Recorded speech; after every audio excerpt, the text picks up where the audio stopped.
The COP has just become a big, huge gong show. It's like a second version of Burning Man festival in the desert.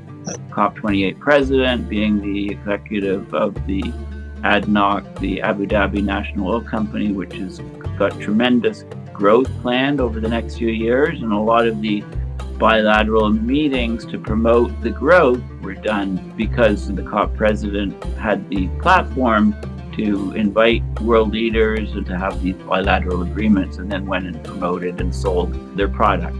So it's just total fossil fuel capture.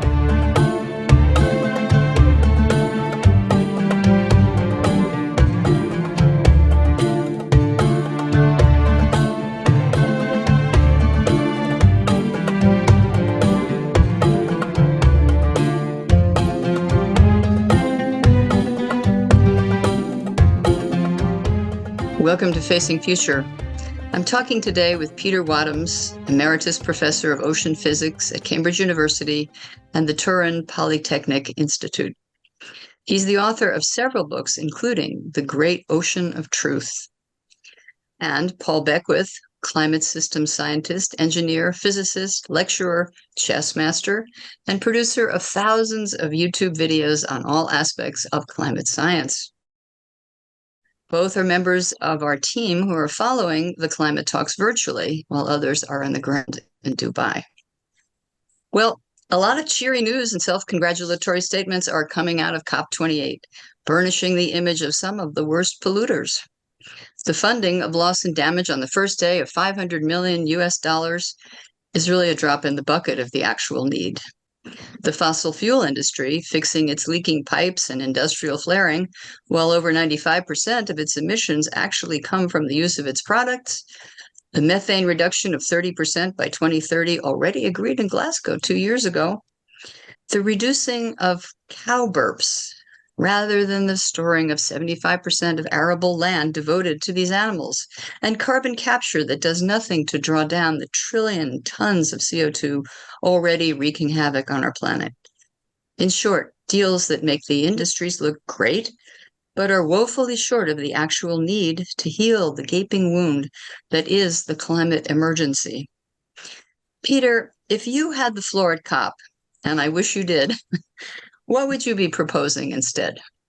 Well, there's three things, and in a sense, I wish I did have the floor at COP, because the person who wrote this is actually Jim Hansen, who's, I think, the best climate scientist in the world, but who was not allowed to participate in COP because his theory was wrong, he thought. But anyway, his things that he emphasizes are the three biggest needs are, firstly, to have a really rising price for greenhouse gas emissions. The price must go up all the time so that the difficulty of doing greenhouse gas emissions gets greater. Then there should be an increase in novel power and types, by which he means nuclear power. And that's not universally popular, but I feel very much the same things. And the final thing was real cooperation internationally in science. He was mentioning China, but there's real need for genuine international collaboration on climate change and doing something about it, rather than the sort of fake collaboration which we have at the moment. So those would be the three things: nuclear power, collaboration, and making you pay more for using fossil fuels. Interesting. Well, John Kerry is advocating fusion. I don't know if that's going to be something real. He's very excited. He thinks that's the fuel of the future. The trouble is, I used to respect him a lot. I mean, I spent a long time with him at COP26, so he seemed a reasonable person. But since he's got involved with slaughtering the Palestinians, I don't feel quite so keen on him. Yes. Well, there's another major. The wars that are going on are destroying our climate tremendously, and so horrifying. Paul, what would you be saying to the COP if you were on the podium, and now they're talking to scientists instead of fossil fuel executives and politicians. Well, the first thing I do is make sure people understood, policymakers, governments, that 1.5 is not possible at this stage. We were looking at 1.5 in the rearview mirror, and it will be almost impossible to keep it within 2 degrees. Peter was talking about Hansen, and his paper, Global Warming in the Pipeline, outlines very clearly why it won't be possible to reach these limits. And in fact, he just released a new article on his Columbia website today. He's basically arguing that people are just lying about 1.5, outright lying about 1.5 and 2. So this is a key point, that the climate is changing much faster than people have expected. It's making scientists flabbergasted, and the reports written by NGOs, every one of them talks about 1.5 and 2 degrees as if it's still possible, and it's just not at this stage. And that will become very clear over the next few years. We're likely to pass 1.5 for 2023, the year of 2023. And then what the policymakers and governments are going to say is that, well, we need a 10-year moving average above 1.5. Well, we're going to hit that in about 4 years at the most.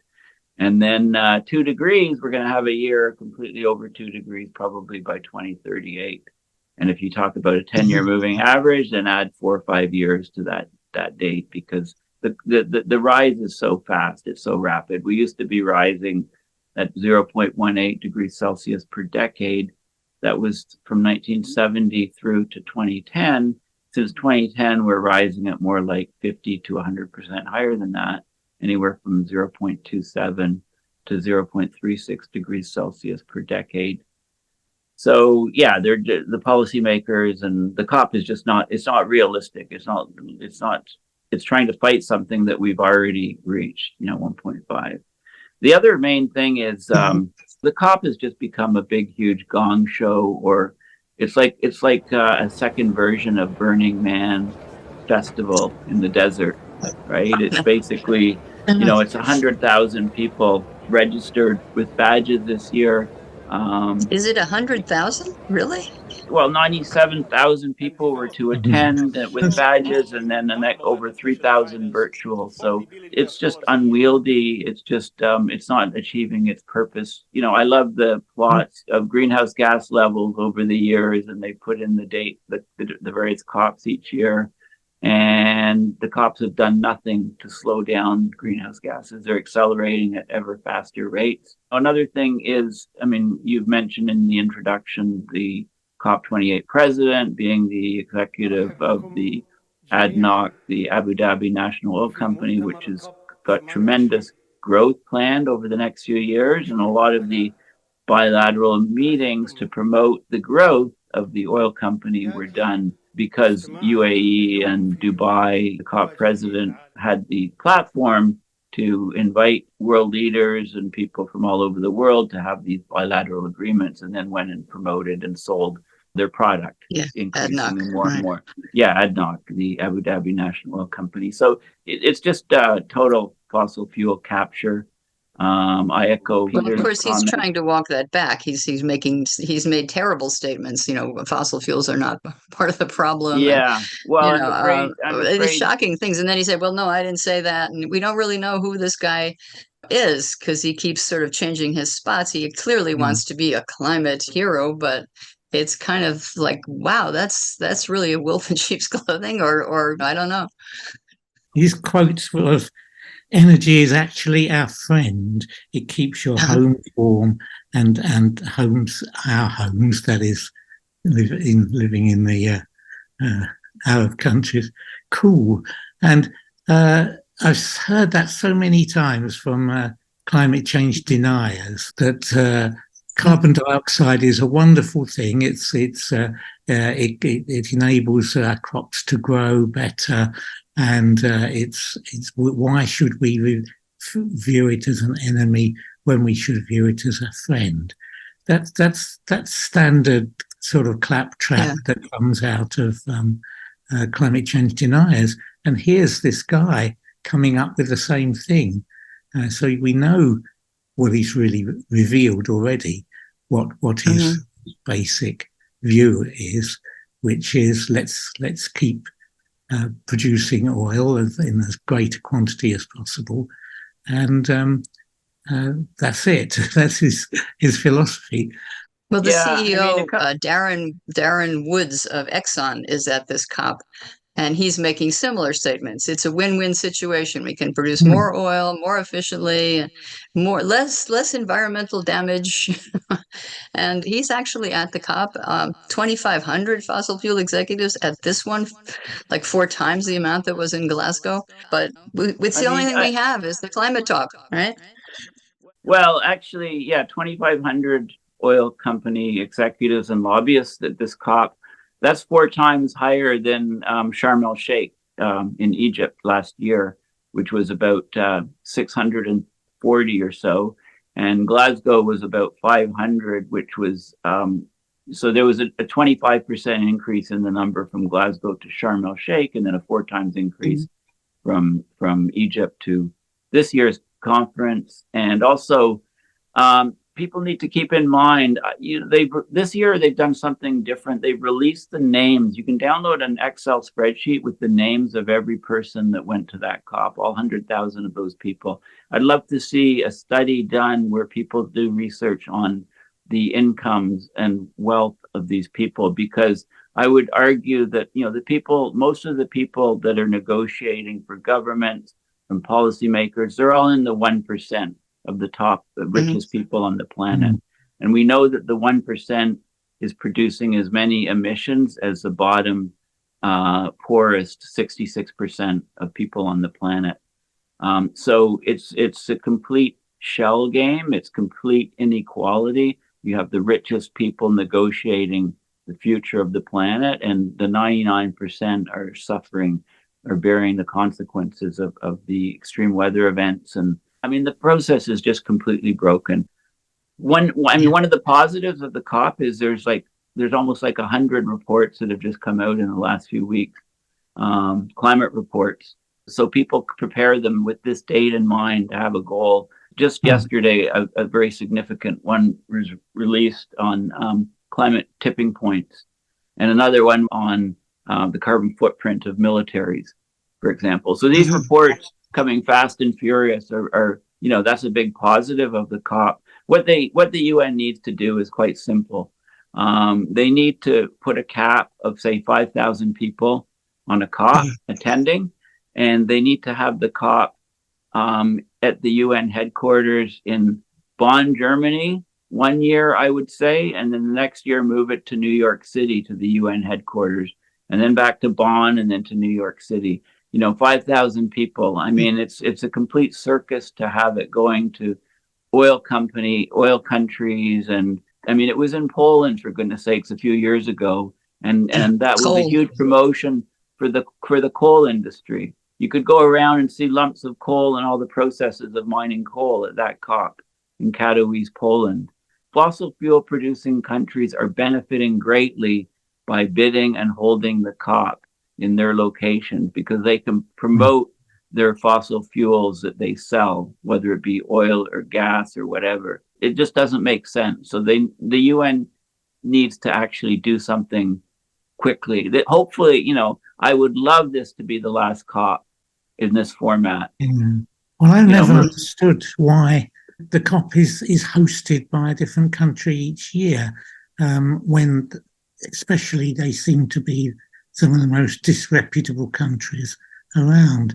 I've been to early COPs, which were actually held in Bonn at the UN building there, and were very good because the number of people was fairly small, because Bonn is not a super attractive place. And maybe one of the troubles with Dubai is it is a super attractive place. We've been seeing reports of presidents who've taken their families with them to COP. So basically, especially poor countries, they take their families with them and have a jolly. by pretending that this is business, and it's not, but it's attractive for some people. Well, to me, Dubai, when I heard Dubai, I thought, this is the most awful place in the world. Yes. It's got those ridiculous buildings. It's got crazy things like an indoor ski resort or something in a desert. It's just aquarium. nuts. It's the very epitome of the climate disaster. It's all that's wrong with what we're doing. And there it is, right there. Yeah, I mean, apparently you can buy gold coins and bars from vending machines at the airport. And the police have some Ferraris and Porsches because so many wealthy people have these very expensive sport cars and drive them at ridiculous speeds. So the only way for the police to catch them is to have Porsche police cars and things like that. I mean, it's just a land of excess. I mean, they're pumping sand and building artificial islands off the coast. They're doing things with enormous carbon footprint. So it's pure hypocrisy. So where will COP be? I mean, next year, I believe they're going to pick Azerbaijan, another oil producer, major oil producer. Wow. And I think something's going on with Kenya, because if you look at the number of delegates this year, they have the second or third largest delegation of people to the COP. So I think they're going to make a bid for it to be in Africa in a few years. And I've heard that after Azerbaijan, it will probably go to Brazil. But that all needs to be changed. I mean, the circus will continue. It's all those airplane flights to get there, and all those hotels that are so fancy, and I mean, we all decided not to go to this one for various reasons. You guys have been at a lot of COPs. Our wonderful Prime Minister is flying rapidly to COP and rapidly back again, and him and King Charles and some other environment minister are all taking separate private jets. So that's a there you go. Yes, and the carbon emissions per person, of course, from a private jet are enormous, 10 to 20 times higher than from commercial air flight. Private jet use is increasing in leaps and bounds around the world, not just for attending conferences, but for all the very wealthy people, government leaders, policy people. Well, Paul, I'm going to stop you there on flights, because obviously airlines are a big problem. Well, but let's get back to the COP itself, and what could be done to recover the COP as a useful mechanism. COP last year was 50,000. This year it's 100. We're probably talking about double the number of private jets, but still that's low compared to Davos in 2022 had over 1,000 private jets landing in the airports for that conference. So it's just absurd. Well, on the one hand, the 1% are the people who are causing the problem, and they're the people who are going to have to stop doing a lot of the stuff they're doing and change entirely, or massively change everything. So in some way, we do want them there in the negotiation, because, as Paul points out, this private insanities. We're going to continue to have 41 billion tons of CO2 going into the air every year. We need the climate talks. We need desperately to have climate talks, and we need them to work in a better way. We need scientists in there. How do we accomplish that instead of the people who are just congratulating each other? You and I we're all listening to this, and we're all hearing all this nice stuff and how wonderful they're doing this and honorable that and this and that. And you think, but these are the wrong people. Who should be there? But we really do need to find a way to create talks. Maybe it's not through the UN. Maybe it's somewhere else where real solutions are being funded, really, not just $1 million for this prize or something like that, but the billions that need to flow to the loss and damage fund, the billions that need to flow to actual scientific projects that can reverse some of the damage that we're doing. Well, one of the very annoying things is the fact that a big deal is made out of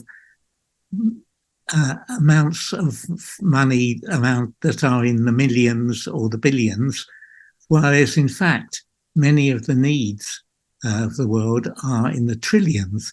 So that if you spend $1 billion on the loss and damage fund, people think, oh, well, this is wonderful. Got $1 billion being spent. I'm not sure if it is $1 billion, but it's a $500 million at the moment. Well, that's even less, but it's something like 0.2% of what's actually needed. This used to be the most annoying aspect of our former Prime Minister, Gordon Brown, who was Scottish, and he'd keep coming up with figures saying £1 billion is being spent on some pointless thing. And it was his trademark was £1 billion is spent on something. And this is being used here. A billion is here, $1 billion there. But they're very tiny amounts compared to the need.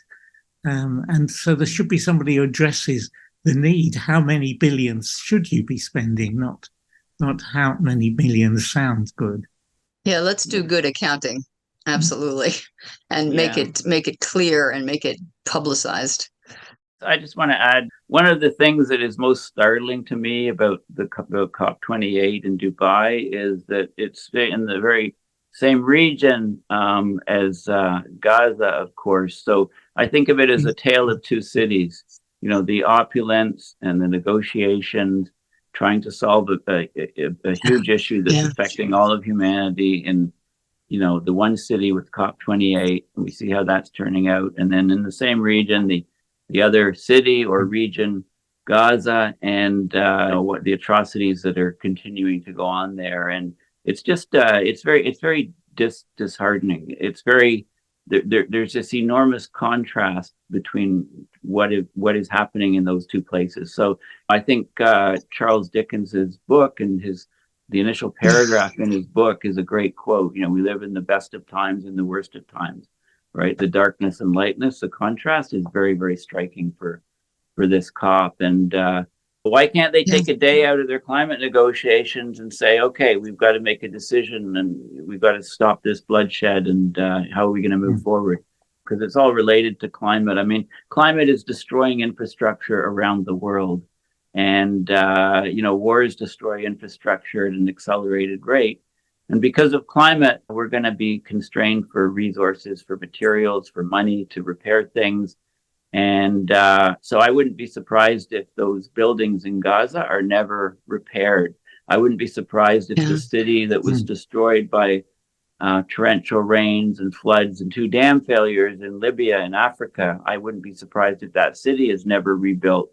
We're just going to not have money to rebuild things. So people living we don't have the concrete, and we don't have the we need to build in different ways. We need to create new kinds of structures that can cool themselves, passive cooling, things like that. I mean, there is an opportunity here to change in a lot of ways what the systems are, and not to rebuild what we had before, because it isn't going to work, folks. It's got to change massively. So okay, thank you both. Okay, thank you.